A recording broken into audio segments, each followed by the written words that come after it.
अनुपमा शेरनी को घेरने की हिम्मत कर रहे हैं गीदड़। अफसोस यह है दोस्तों कि अनुज, जिसको हम शेर कहते थे, वो मिट्टी का शेर निकला। नमस्कार, स्वागत है आपका आपके अपने चैनल हंग्री स्पिरिट्स में। हंग्री स्पिरिट्स देख रहे सारे दर्शकों का मैं अंजू शर्मा दिल से स्वागत करती हूं।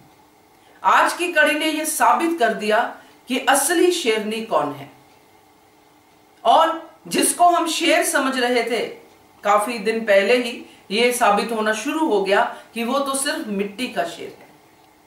ये अनुज और अनुपमा की बात है दोस्तों, और गीदड़ कौन है ये मुझे बताने की जरूरत नहीं है, वो हम वीडियो के अंदर डिस्कस करेंगे। शुरू करते हैं। पहले वही निवेदन, जिन्होंने अभी तक चैनल को सब्सक्राइब नहीं किया है कर लीजिए, साथ में दोस्तों बेल आइकॉन दबाइएगा ताकि आपको हमारे वीडियोस के नोटिफिकेशन मिलते रहें। आज की कड़ी, जिसमें बरखा अपनी पुरजोर कोशिश कर रही है कि अनुपमा को भड़काए। अनुपमा भड़के, अनुपमा की मम्मी भड़के, और फिर वो उसमें मिर्च मसाला लगा के अनुज को बताए। मगर यहां पे बरखा ये देख के हैरान हो गई कि अनुपमा तो मेरी सारी चालें समझ गई है। और अनुपमा समझती है दोस्तों, जो अनुपमा ने कहा सही कहा कि मैं चाल चलती नहीं हूं मगर समझती जरूर हूं। इसलिए शुरू से ही वो समझती आ रही है कि लालची लोग कौन है, मगर उसकी अच्छाई उसके आगे हमेशा आ जाती है कि किसी के साथ बुरा मत करो। इसलिए उसने आज तक किसी के साथ बुरा नहीं किया है, बुरों के साथ भी अच्छा किया है। मगर ये बुरे लोग जो निहायत मेहनती होते हैं, मेहनती तो जरूर कहूंगी क्योंकि अपनी चालें चलने से हटते नहीं हैं, बार बार गिरते हैं फिर से उठते हैं। वही बात जो मैं हमेशा कहती आई हूं, कई बार कहा है मैंने कि डेविल भी उतना ही स्ट्रांग होता है जितना कि जो है देवता, वो भी उतना स्ट्रांग रहता है डेविल, और ज्यादा अलर्ट रहता है कि जैसे ही एक देवता जैसा इंसान थोड़ा सा डगमगाए तो डेविल अपनी जगह उसकी जगह पे बनाने शुरू कर देता है, जो ये बरखा कर रही है। ये बरखा, वनराज, माया, ये सब गीदड़ ही तो हैं जो पीठ के पीछे वार करते हैं। अगर दम है तो सामने करो ना, दोनों के सामने, कि हम आपको तोड़ना चाहते हैं, मगर ऐसा नहीं करेंगे क्योंकि ये लोग गीदड़ हैं। बरखा की इतनी इंसल्ट हुई, पहले भी हो चुकी है कई बार, मगर यहां पे बरखा की चाल समझ के अनुपमा ने जो जवाब दिए, उसके बावजूद बरखा हटी नहीं अपने काम से। कैसे लोग दूसरों की संपत्ति पे कब्जा करके खुश रह सकते हैं, ये तो मेरी समझ के बाहर है। अपनी मेहनत की कमाई की 2 टुकड़े रोटी के भी आपको इतनी खुशी देंगे दोस्तों कि क्या ही कहने।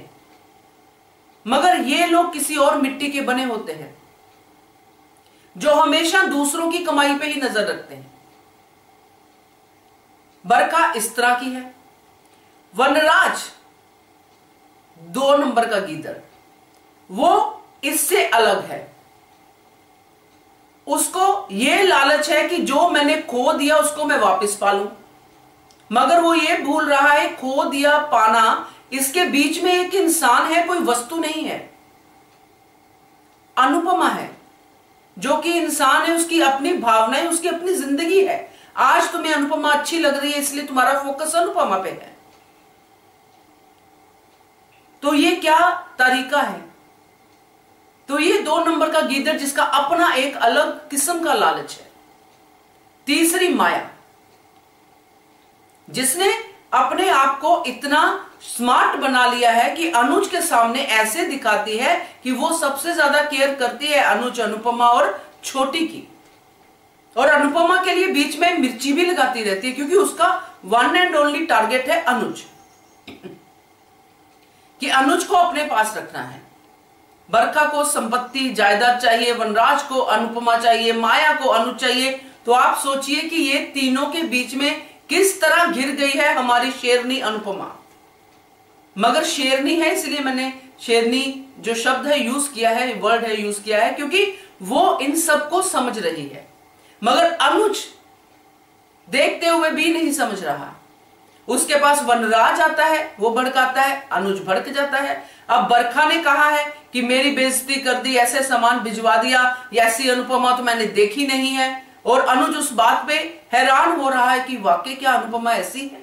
मगर उधर अनुपमा को जब अनुज के बारे में बरखा बताती है तो वो कहते हैं कि मैं उसको, अनुज को अपने से भी ज्यादा जानती हूं कि वो गुस्से में क्या क्या कर सकते हैं। ये डिफरेंस है कि शेरनी में और मिट्टी के शेर में, कि कोई भी उसके ऊपर मिट्टी लगाता जा रहा है, वो मिट्टी उसके ऊपर चढ़ती जा रही है, चढ़ती जा रही है, चढ़ती जा रही है। बीच में जैसे छोटी ने थोड़ा सा वो जो साड़ी अनुपमा के साथ वो सो रही है उसकी वजह से थोड़ी याद वापिस आनी शुरू हुई, मगर ये बरखा ने फिर से बीच में उसको पीछे खींच लिया। गलती का एहसास हुआ कि ओ मैंने क्या कह दिया, वापिस फोन कर रहे, मगर बरखा जान गई वहां बैठी बैठी कि ये अनुज का फोन आया है तो गड़बड़ है।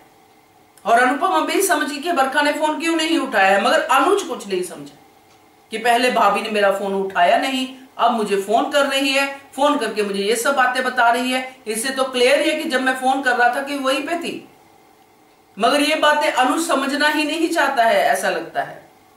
तो असली समझदार, असली बिजनेस टाइकून जो होते हैं वो अनुपमा जैसे होते हैं, जो दूसरे की चालों को समझते हैं। मगर अनुपमा बिजनेस टाइकून इसलिए नहीं है कि वो इतनी अच्छी है कि उसको ये लालच ही नहीं है, जायदाद का, प्रॉपर्टी का, किसी चीज का लालच नहीं है। लालच है तो सिर्फ खुशियों का। मगर यहां पे ये तीनों, डिम्पी को मैंने इन गीदड़ों में शामिल नहीं किया है क्योंकि डिम्पी का फोकस कुछ अलग है। डिम्पी का फोकस अनुपमा को बर्बाद करना बिल्कुल भी नहीं है।